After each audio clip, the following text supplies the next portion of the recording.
ભોજનમાં જેમ નથી ચાલતું ને એમ કહેજો ભજનમાં પણ મને નહીં ચાલે. પેલા મારું ભજન પછી મારું ભોજન.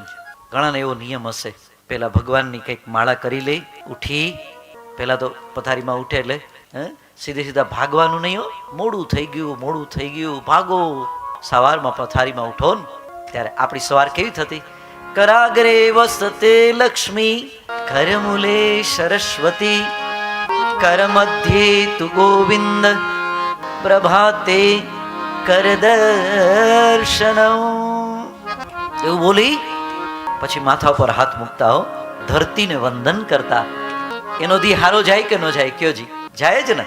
કે આ બધાનું પુણ્ય, અશ્વમેઘ યજ્ઞનું પુણ્ય જોઈએ છે, વાજપેયી યજ્ઞનું પુણ્ય જોઈએ છે. ધ્યાનથી કથા સાંભળો એટલે તમને પુણ્ય મળશે.